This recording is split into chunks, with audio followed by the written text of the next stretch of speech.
ఉంటే కరుముతూ ఉంటే అసలు కన్నెత్తి చూసావా నన్ను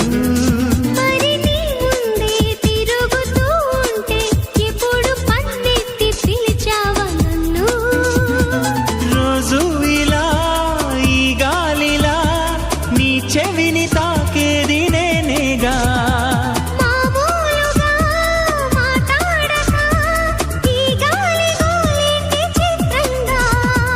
కలుసుకో త్వరగా కలలు నిజమవగా